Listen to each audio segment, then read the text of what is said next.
الحمد لله رب العالمين والصلاة والسلام على رسوله الكريم وعلى آله وصحبه أجمعين وعلى من تبعهم بإحسان إلى يوم الدين أما بعد. وعن مصعب بن سعد بن أبي وقاص رضي الله عنهما قال: رأى سعد أن له فضلا على من دونه فقال النبي صلى الله عليه وسلم: هل تنصرون وترزقون إلا من ضعفائكم؟ رواه البخاري. ونبي هريرة وأيمن رضي الله عنه قال: سمعت رسول الله صلى الله عليه وسلم يقول: ابغوني الضعفاء فإنما تنصرون وترزقون بضعفائكم. رواه أبو داود. கணித்துக்குரிய அல்லாஹ்வின் அடியார்களே, நாம் தொடர்ச்சியாக அனாதைகள் மற்றும் பெண்கள், பெண் குழந்தைகள் மற்றும் பெண்கள் மீது இரக்கம் கொள்ளக்கூடிய தலைப்பின் ஹதீஸ்களை பார்த்து கொண்டு வருகின்றோம். நேற்று நாம் பார்த்த ஹதீஸில் ஒரு தாய் தன்னுடைய 2 மகளை கொண்டு வந்து யாசனம் செய்யும் பொழுது அம்மை ஆயிஷா ரலியல்லாஹு அன்ஹா அவங்களுக்கு ஒரு பேரிச்சப்பழத்தை கொடுத்து அந்த ஒரு பேரிச்சப்பழத்தை 2ஆக பிரித்து 2 குழந்தைகளுக்கும் கொடுத்தார்கள். பிறகு நபி ஸல்லல்லாஹு அலைஹி வஸல்லம் இடம் இந்த சம்பவத்தை தெரியப்படுத்தும் பொழுது அல்லாஹ்வுடைய தூதர் ஸல்லல்லாஹு அலைஹி வஸல்லம் அவர்களுக்கு இவர்கள் செய்த இந்த காரியத்தில் யார் இந்த குறிப்பாக பெண் குழந்தைகளை பராமரிக்கக்கூடிய விஷயத்தில் சோதிக்கப்படுகின்றார்களோ அவர்களுக்கு இவர்கள் நரக நெருப்பிலிருந்து இவர்களை பாதுகாப்பதற்காக ஒரு திரையாக இருப்பார்கள் என்று சொல்லப்பட்டது. அடுத்த ஹதீஸில், முஸ்லிமில் வரக்கூடிய ஹதீஸில் அம்மி ஆயிஷா ரலியல்லாஹு அன்ஹா அவர்கள் இன்னொரு சம்பவத்தை அறிவிக்கின்றார்கள். ஒரு யாசனம் செய்யக்கூடிய ஒரு பெண் வந்து கேட்கும் பொழுது 3 பேரிச்சப்பழத்தை கொடுத்தார்கள். 2 பேரிச்சப்பழம் 2 பெண் குழந்தைகளை கொடுத்து விட்டு 3ஆவதை தான் சாப்பிட வேண்டும், தான் அதை சாப்பிட வேண்டும் என்று விரும்பும் பொழுது தன்னுடைய ஒரு மகள் அவங்கள பார்க்க ஆரம்பித்தார். அப்போ அதை உணர்ந்த அந்த தாய், சரி இன்னும் கேட்கின்றார் என்று என்ன செய்தாங்க, அந்த ஒரு பேரிச்சப்பழத்தையும் 2ஆக பிரித்து 2 பெண் குழந்தைகளை கொடுத்து விட்டார்கள். நபி ஸல்லல்லாஹு அலைஹி வஸல்லம் இந்த சம்பவத்தை அவர்களுக்கு தெரியப்படுத்தப்பட்ட உடனே நபி ஸல்லல்லாஹு அலைஹி வஸல்லம் அவர்களுக்கு நன்மாராய்ச்சி கூறினார்கள். நிச்சயமாக அல்லாஹ் அவளின் இந்த செயலுக்காக அவளுக்கு சொர்க்கத்தை கட்டாயமாக்கி விட்டான் அல்லது அவளை இதற்காக நரகத்திலிருந்து விடுதலை செய்து விட்டான் என்று நபி ஸல்லல்லாஹு அலைஹி வஸல்லம் கூறினார்கள். இந்த ஹதீஸில் நாம் பார்த்தோம், பெண் குழந்தைகளை பராமரிக்கக்கூடிய விஷயங்களையும் குழந்தைகளை நல்ல முறையாக கண்ணியப்படுத்துவதும் அவர்களுடைய தேவைகளை பூர்த்தி செய்வதும் அவர்களுடன் கருணை உள்ளமாக நடந்து கொள்வதனால் சொர்க்கத்தில் செல்லக்கூடிய வாய்ப்பு கிடைக்கும், நரகத்திலிருந்து பாதுகாக்கக்கூடிய வாய்ப்பும் கிடைக்கும். அடுத்த ஹதீஸ் மிக முக்கியமான விஷயங்கள். நபி ஸல்லல்லாஹு அலைஹி வஸல்லம் முஸஅப் இப்னு ஸஅத் இப்னு அபி வக்காஸ் ஒரு முறை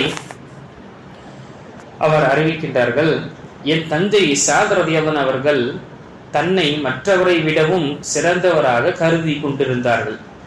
அப்போது நபி ஸல்லல்லாஹு அலைஹி வஸல்லம் அவர்கள் கூறினார்கள், உங்களில் பலவீனர்களாலே தவிர நீங்கள் உதவி செய்யப்படவில்லை, நீங்கள் அவர்களால் தவிர உணவளிக்கப்படவில்லை என்று நபி ஸல்லல்லாஹு அலைஹி வஸல்லம் கூறினார்கள். இந்த ஹதீஸிலும் என்ன சொல்லப்படுகின்றது, அல்லாஹு தஆலா நம்முடைய வீட்டில் பெண் குழந்தைகளை வைத்திருக்கின்றான். பலவீனமானவர்கள், தேவையுள்ளவர்கள், அவர்களுக்கு யாராவது சம்பாதித்து தான் கொடுக்க வேண்டும் என்ற அப்படிப்பட்ட ஒரு நிலை வைத்திருக்கின்றார் என்றால் அவர்கள் மூலமாக தான் நமக்கு ரிஸ்கே வருகின்றது, அவர்கள் மூலமாக தான் நாம் ரிஸ்க் கொடுக்கப்படுகின்றோம், அவர்கள் மூலமாக தான் நமக்கு உதவியே அல்லாஹுடைய உதவி வருகின்றது. இப்போ நாம் செய்யக்கூடிய எந்த ஒரு விஷயமோ அல்லது என்னுடைய சில சிறப்புகளை கொண்டு நான் சிறந்தவனாக ஆக முடியாது, மாறாக அல்லாஹ் நமக்கு ரிஸ்கை தருவதாக இருக்கட்டும், அல்லாஹுடைய உதவியை பெறுவதாக இருக்கட்டும், இது எதற்காக, உங்களுடைய பலவீனர்களுக்காக தான் உங்களுக்கு உதவி செய்யப்படுகின்றது, உங்களுக்கு ரிஸ்கும் கொடுக்கப்படுகின்றது.